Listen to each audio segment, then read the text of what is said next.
Okay, hello everybody. Stewart McAdam here, and welcome to today's discussion where we're talking about monetizing on YouTube and Facebook. And I think out of all the questions that people ask, this is one that definitely comes up the most, particularly for Facebook, because not a lot of people are aware that it's actually sometimes easier to monetize on Facebook than it is to monetize on YouTube. And we're going to go into that a little bit more today. But just before we do, just take a second to hit that like button down below and consider subscribing if you're new to the channel and you want to hear regular discussions like this talking about marketing, monetization in the digital sphere, and a whole host of other topics. Okay, so let's get into it. Now, it's no secret that probably the main way people know you can monetize on YouTube is through joining the partner program. And in order to join the partner program, you have to meet certain criteria. And one of those is that you need to have at least 1,000 subscribers and also 4,000 hours of watch time within the past year. And once you've done that, you'll get told that you're eligible to monetize. You just need to create a Google AdSense account, and YouTube will then go and review your account and make sure that it's in good standing. And once that's all done, you can officially start placing ads on your videos on your channel, which is quite cool. And some of the other ways that you can monetize too is by having like affiliate links or links to like merchandise and products in your biography, in the sorry, not the biography, the description box underneath each of your videos. And you can look at, um, you know, uh, having sponsored videos. So if your channel gets to a certain size and you have a reasonably good audience, you can always invite or have sponsors come on and cover, like say a set fee, and you can then mention them in the video. And you've got to make sure to mention, I think, what they do, their name, and also how they can, how someone who's interested in it can, join or get the particular product or service. So that's another thing. You can also make crowdfunded videos, videos about crowdfunding, so you can get um, people to actually make a contribution, and you can include a link in the description box underneath the video. It's quite a cool little feature um, as well. And obviously, there is, of course, on the partner program, there's also a thing called Super Chat as well. So if you are interested in that, you can actually get a contribution from someone who makes like essentially like a little donation if they enjoyed watching your video. So those are some of the ways that you can monetize your YouTube channel. And if we come over to Facebook, look, let's just begin the discussion again. I've made two videos about this, but it's worth unpacking again because people see YouTube these days as kind of the holy grail for monetizing and making money online. But Facebook's just as effective as well because not only do you have to meet certain criteria? You can almost begin doing a lot of these things straight away. So, if we start with um, YouTube stars, so basically, what YouTube stars are is it's a tool that allows you to monetize like streaming. So, you can make money, and someone can send you, Facebook stars for going live. The second thing too is you can set up a paid online event, so you can make money from certain guests paying to come and attend the particular event. There's branded content that you can do. So if you're teaming up with a particular business or organization, you can earn money from that. There is in-stream ads from your live videos, so you can have ads that are placed inside of your live streams, which is quite an interesting one. There's also in-stream ads for on-demand videos. So if you've uploaded an existing video onto your Facebook page, you can then send um, particular ads placed at certain times on that video. And the criteria is relatively different, particularly for in-stream ads, which is probably the one that's most similar to YouTube. You need to have at least 10,000 followers, and in the last 60 days, at least 600,000 on demand live and previously live minutes viewed across all your content. And you also need to have at least 5 on-demand or live videos on your page as well. So the criteria for it sounds a lot more daunting than the 4,000 watch hours. However, bear in mind too that to get to the 10,000 followers, it's an easier process because you can run ads to get people to like the page, and then if you start to share video content on Facebook and you're running campaigns to get um, more followers, it's over time it's going to sort of compound quite quickly. So really interesting. And then if you have a look at some of the other platforms with like stars and also subscriber badges and that sort of thing, it's there is a whole host of ways in which you can monetize on Facebook too. And coming back to the initial sort of point on which one is which one, like, do I find the hardest one to monetize on? I would probably say, from my experience, it would be YouTube, but that's because I don't know the platform as well as I do with Facebook and Instagram, which I've spent the better part of 8 years doing marketing on. And the thing that is more interesting with Facebook monetization is that meeting certain eligibility criteria is a little easier to get to. For this channel, at the time of recording, we have almost 2,700 watch hours, and that's been from 2.5 years of being on YouTube, doing regular videos, uploading content, and the likes. And we have got some affiliate links scattered across some of our videos, although we've found that the pickup rate hasn't been as effective as we would have hoped for. So we compare that with Facebook, where I have monetized just a tiny little bit, and that's really just covered the cost of running some Facebook ads tests. So I've got a couple of things here and there that have made a tiny little bit of money. I mean, it's at the very most about $100 to $150 the whole time I've had my Facebook page. But probably the most important thing to consider with monetization is it goes beyond just making money with particular ads or stickers or super chats on Facebook and YouTube. The big thing to recognize here is brand trust.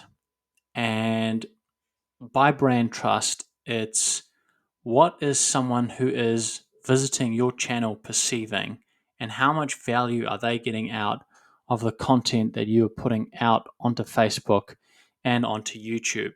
Because if you run an agency, as I do, um, it's something that is really important because it gives you a point of difference versus the other agencies that are not putting out content like this.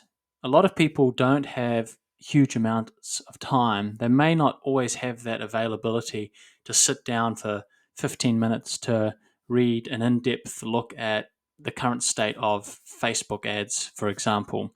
But they will have a couple of minutes to listen to your top 10 list of changes that are happening on the Facebook platform in the next year.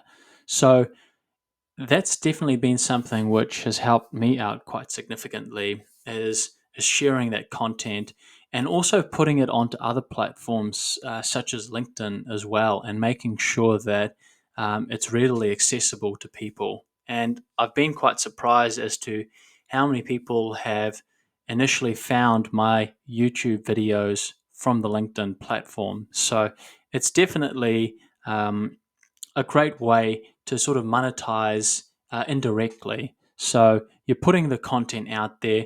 You may not be making any money from in-stream ads or ad placements on either YouTube or Facebook, but you are monetizing in another way, which is giving yourself a point of difference so that if a potential customer of yours for your agency is looking at choosing you or someone else, they're going to try and see what it is that makes you a little different. And if you have that little something that is different, which is giving upfront value, for example, then, in a way, you are monetizing and you are winning. And in the long term, it is going to be something which will help you so that even one day when you do monetize, you're always going to have that point of difference and you're always going to be pushing ahead. And that perhaps brings me to the next point, which is talking about the more unique content that you have. Now, in the next, I would say 12 months, I'm going to be pretty consistent with uploading content onto both YouTube and Facebook. And I'm going to be very interested to see which platform I meet the eligibility criteria for when it comes to monetizing in stream ads and ad placements on my videos, because it's really going to provide an extra bit of leverage to start reaching more people, and it's also going to open up the door to help me see what it is that people are finding the most interesting and what videos they're finding the most useful. So it may be discussion videos like this, which talk about monetizing on the two platforms. It might be simple tutorial videos for beginners, like how to set up a Facebook page, how to set up a group, how to create your first Facebook ad, and so on and so on. Or it might be focused more towards top 10 lists or tips and so on. So, the big thing about the monetization is that very often it actually does depend on the content which your viewers want to have a look at the most. And I've got a friend, Stewart Gauld, a great guy who has got over 150,000 YouTube subscribers, but he hasn't been able to enjoy the same level of success on Facebook and LinkedIn and TikTok and Instagram. And I think the reason for that is because his content, particularly his video content, which is outstanding, is so geared towards people who are looking to get a step by step walkthrough of something for the first time, that video is the most appropriate platform for people to go on. And unfortunately, and fortunately for him, the other channels aren't pushing it as hard as YouTube is for him right now.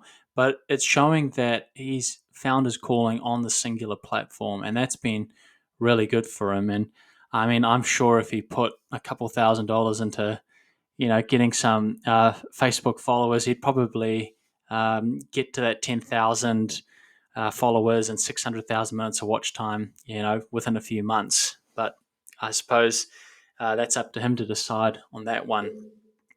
But if you have a look at his method and his approach and his strategy, he follows a lot of those tactics that we mentioned earlier on for YouTube for monetizing in particular ways. So he's got affiliate links in relevant videos.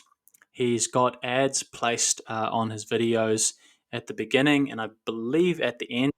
Sometimes he has a video in the middle of the tutorial as well, if it's a longer one. So it's quite smartly placed, and it's designed to actually give people actually probably a good ad experience rather than an annoying, irritating one that you would find with someone like, say, Graham Stefan, who just loads his videos up with ads at the moment. Another smart thing too that he has done is he's mostly avoided doing sponsored videos. However, when he has included sort of sponsored videos, is because he's using that particular product or software quite consistently. So it is a very smart way to go about it.